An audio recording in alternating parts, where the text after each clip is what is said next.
अस्सलाम वालेकुम दोस्तों, एक बार फिर से आपका खैर मकदम है हमारे यूट्यूब चैनल AIMIM हक़ की आवाज़ में। मैं आसिफ आपकी खिदमत में एक बार फिर से।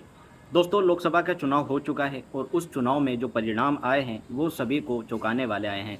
जी हाँ दोस्तों, जिस तरह से हैदराबाद की सीट पर असदुद्दीन ओवैसी साहब के सामने बीजेपी ने माधवी लता को उतारा था और बीजेपी ने तमाम मीडिया चैनलों को ये जिम्मेदारी दी हुई थी कि पूरी तरह से माधवी लता को सपोर्ट किया जाए, पूरी तरह से प्रमोट किया जाए, बड़ी-बड़ी डिबेट में उनको बुलाना, बड़े-बड़े इंटरव्यू करना। इस तरह से एक ऐसा नैरेटिव बीजेपी ने सेट किया था कि बीजेपी इस बार पूरे देश की आवाज़ असदुद्दीन ओवैसी को हरा देगी। जी हाँ दोस्तों, मीडिया ने पूरी कोशिश करी, बीजेपी ने पूरी कोशिश करी, बड़े-बड़े बयान दिए गए और ये एक पूरा नैरेटिव सेट किया गया कि असदुद्दीन ओवैसी इस बार हार रहे हैं। लेकिन हुआ क्या, तो जिस तरह से असदुद्दीन ओवैसी को हराने की पूरी कोशिश कर रहे थे, लेकिन परिणाम इसके उलट आए हैं। असदुद्दीन ओवैसी 2004 से जितनी वोटों के अंतर से नहीं जीते थे, जितनी बड़ी जीत उन्होंने पहले नहीं की थी, इस बार उतनी बड़ी जीत उनको मिली है। जी हाँ दोस्तों, असदुद्दीन ओवैसी साहब इस बार 3,38,087 वोट से जीत चुके हैं। लगभग 61% का ये परिणाम रहा है। इससे पहले की अगर बात करी जाए तो असदुद्दीन ओवैसी 2004 में 1,145 वोटों से जीते थे और 2009 में 1,13,865 वोटों से जीते थे। 2014 में 2,02,454 वोट से जीते थे और इसके बाद 2019 में 2,82,187 वोट से जीते थे। तो असदुद्दीन ओवैसी इस बार 3,38,087 वोट से जीते हैं, जिसको देखकर ये महसूस किया जा सकता है कि इस बार असदुद्दीन ओवैसी साहब की सबसे बड़ी जीत रही है।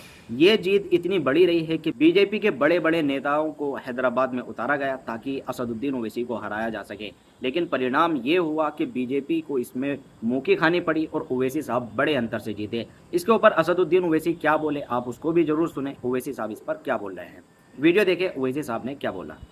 हैदराबाद की आवाम में मजलिस इत्तेहादुल मुस्लिमीन के लिए जो मोहब्बत थी उसमें और इजाफ़ा फरमाया और अल्लाह ने हैदराबाद की आवाम के ज़रिए मजलिस इत्तेहादुल मुस्लिमीन को हैदराबाद की पार्लियामेंट की सीट से एक तारीख़ी कामयाबी से हमको हमकिनार किया। मैं हैदराबाद की पार्लिमानी हलक़े की आवाम का शुक्रगुज़ार हूँ कि उन्होंने यहाँ से अपने इत्तेहाद और अपनी मोहब्बत की बुनियाद पर 5वीं मरतबा यहाँ से मजलिस के उम्मीदवार को कामयाब किया। मैं तमाम आवाम का शुक्रगुज़ार हूँ, ख़ास तौर से ख़वातीन का, महिलाओं का, कि उन्होंने अपने वोट से और अपनी मोहब्बतों से यहाँ से एक तारीख़ी कामयाबी MIM पार्टी को दिलवाई। मैं शुक्रिया अदा करना चाहूँगा तमाम उन गयूर नौजवानों का और ख़ास तौर से फ़र्स्ट टाइम वोटर्स का और साथ ही साथ हमारे बुज़ुर्गों का कि उनकी सरपरस्ती शामिल हाल रही। और जो यहाँ के मोअज़्ज़िज़ लोग हैं, उलमाए कराम हैं, मैं उनका भी शुक्रिया अदा करता हूँ और हर तबक़े के से ताल्लुक़ रखने वाले अफराद का मैं शुक्रिया अदा करता हूँ। और मैं हमारी पार्टी के तमाम मेंबर्स का, बूथ प्रेसिडेंट्स का, हमारे पूरे MLAs का, म्युनिसिपल कॉरपोरेटर्स का, और जिन्होंने उस कड़ी धूप में इस कैंपेन को चलाया, मैं एक एक का शुक्रिया अदा करना चाहूँगा। और हम तमाम की इज्तिमाई मेहनत और की वजह से एक तारीख़ी कामयाबी हमको हैदराबाद के पार्लिमानी हलक़े से मिली है।